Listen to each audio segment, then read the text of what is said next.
Happy Saturday, everybody. Sierra and Brooke here. We are just coming at you with a new video. Thought I would do something I have recently become very passionate about, and since I had Brooke. And I know, as a lot of first time moms have a rough experience with, it's a lot of things to talk about. So we'll talk about that today. But first, I want to say a very happy congratulations to one of my friends I've known for a long time. We went to high school together. Her name is Nicole. She had her baby. It'll be a week ago tomorrow, and she's gorgeous. So, congratulations, Nicole. But this week, I really want to talk about car seats. Huge thing. I didn't know a lot as a first time mom. I know Bree didn't know a lot as a first time mom. And there's so many questions about where do I put it, how do I strap my child in, what is safe, what isn't safe. And I'm just going to give you tips, tricks, maybe a little demonstration on proper car seat usage. And then I want to talk about extended rear facing car seat usage as well, because I know I'll be doing that. I think Bree is going to be doing that as well. So, and I think it's a very important topic. So let's get started on that. Car seats. So you get your brand new beautiful little baby, and you have to put that baby in the car seat to send you home, and the nurse helps you throw that baby in that car seat, not literally. And then you get the baby home, get the baby out, and everything kind of blanks. And you're going to put the baby in the car seat the next time the baby's in the car seat, and you're like, wait, how did I do this? What did I do? What do I need to do? What do I need to make sure? Here's a few simple tips and tricks that I was taught from several people I came in contact with, being her pediatrician, the office manager at her pediatrician is a certified car seat provider. So she knows a lot about that. She gave me a lot of awesome tips. No heavy coats in car seats.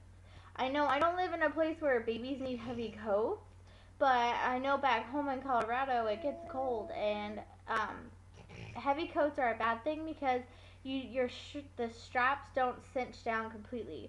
So instead of being nice and tugged, so if you were to have an impact, you would do this. The baby would, anyways.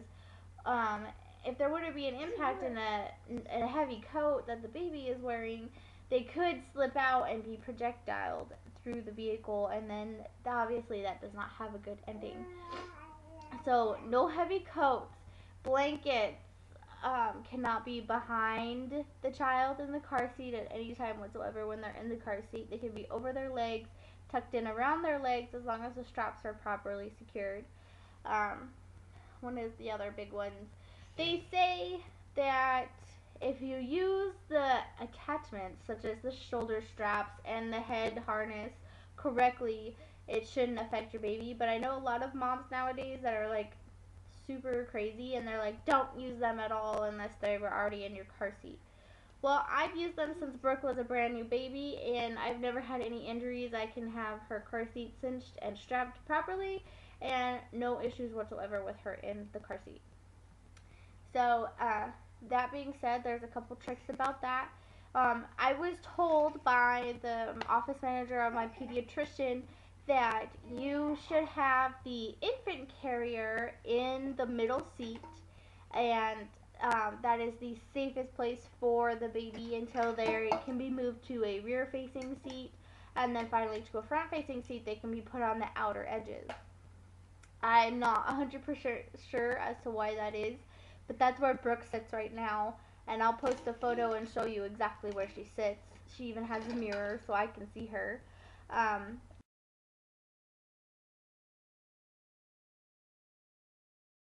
and then I was told that the bar that you hold the baby from is not supposed to be up in the vehicle. It's supposed to be down, because in an event where say there was an accident, that and the little sunshade could snap and possibly hurt your child, and I don't think anybody wants that.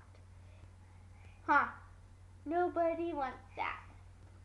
So, I want to talk a little bit about extended rear facing, because I've been doing a little bit of research, and it's crazy to kind of see nowadays basically, it is the law that you have to keep your child in a rear-facing seat until they're 1 year old, and I believe it's 25 pounds or 20 pounds. I'm not 100% sure. You'll have to check your laws. And after that, a lot of parents are turning their children front-facing, and it's kind of scary to see a 1 year old front-facing, but that's my opinion. Remember, all of this is my opinion. So extended rear-facing is said to be the optimal choice now. Your child rear faces for up to a minimum of 2 years, up to 4 years old. In that event, if you were to be in an accident, your child rear facing will suffer less, I'm not saying no, but less damage than they would if they were front facing.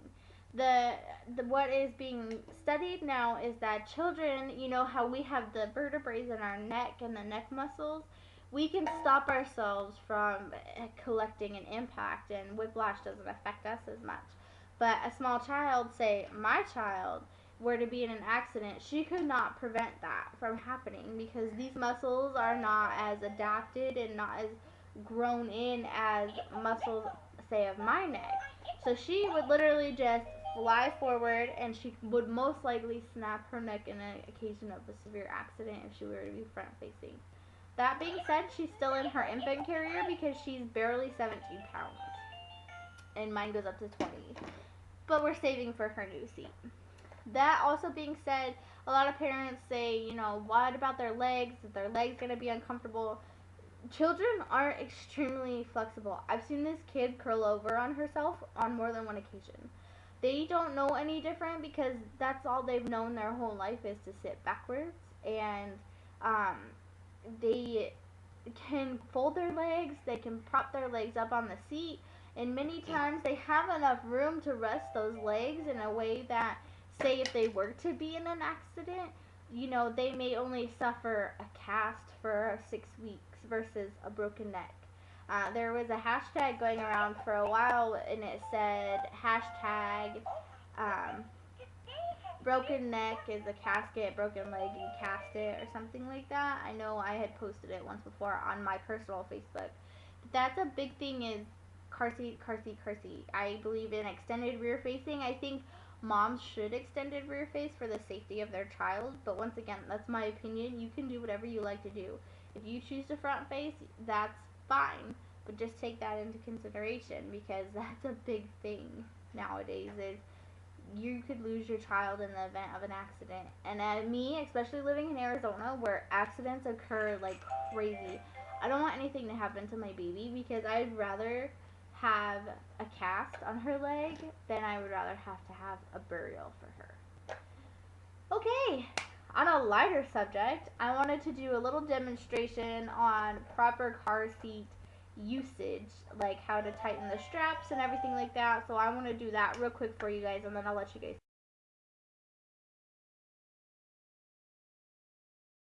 speak. I'm not going to use her because I don't feel like torturing her right now. So we're going to use Mr. Kitty. Mr. Kitty is about the size probably of her when she was born. So I'll show you how to do that.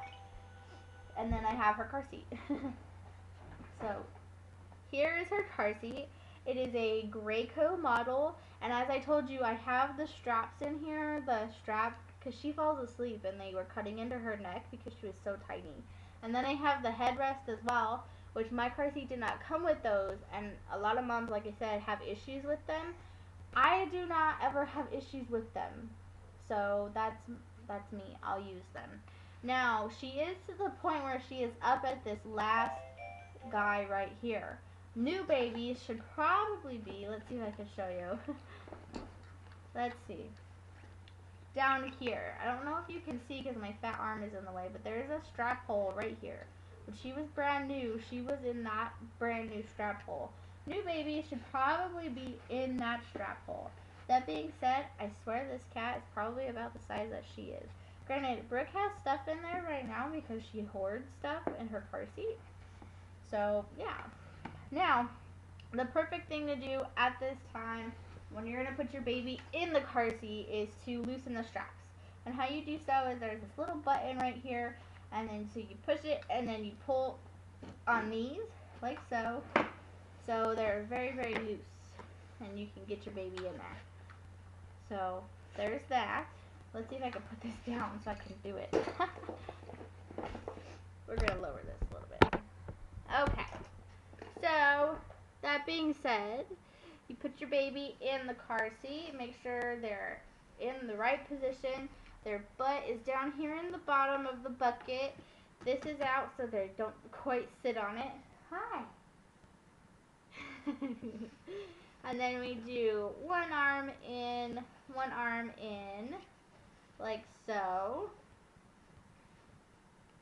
And then these straps should not be curled over. They should sit right on baby's stomach, right here. And like so, right on baby's stomach, right here. And then I always button these ones first. They're a little easier to button. But mine just pop in here like so. And then I button this guy up. Now, I've seen moms leave the house like this. In my opinion, that's no-no.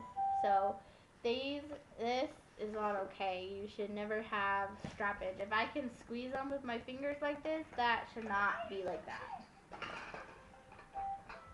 And, so what you do next is you take your strap down here at the bottom, where you loosened it, and you pull, and you pull, and you pull.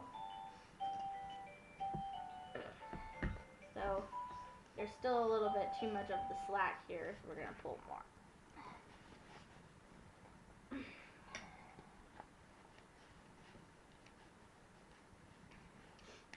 Now, I always slide these up because they slide into here like this. Granted, I could still grab this, so that's still too much slack. Okay, I can't grab that anymore. I can show you I can't grab it.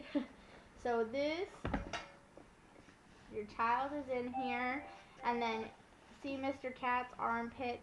This strap right here should be snug against the armpits.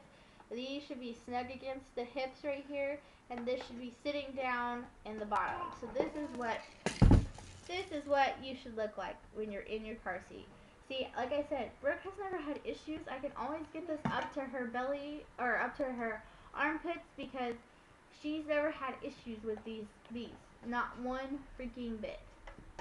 And I can't grab these, so there's no tension. She's locked in there pretty good, and that's in there like that. As I was told, as they're brand new, because my daughter was so small, so there wasn't this gap, because there's no way you can prevent this gap. I rolled up a blanket, and I put this blanket in the gap to kind of keep her snugger in here. That was told to me by my car seat certified, like, pediatrician, but I would check with your pediatrician first, because you never know. That may not be good, and I was just told that. So, yeah. And so this is probably this is how your baby should look when you take your baby out. This should be down when you're in the car. I have toys on hers because sometimes I have to go somewhere, and sometimes she sits in her car seat. It's not up when we're driving, though. I can tell you that much. So, any and all car seat tips I've given you today is just from what I've learned, what I've been taught. And don't go blaming me if you, for some reason, get into an accident and I told you how to tighten your straps, because that's not my fault. So, yeah, there's some tips. If you have any more questions or want to know more about extended rear facing, it's a good thing to look up, because I know I'll be doing it. I'm planning on buying a car seat that goes from extended rear facing, front facing, high booster, back booster to booster. And that, I am done rambling, and I will let you guys go. Say bye, Brooke. Hey, say goodbye. She said bye. Bye, everybody.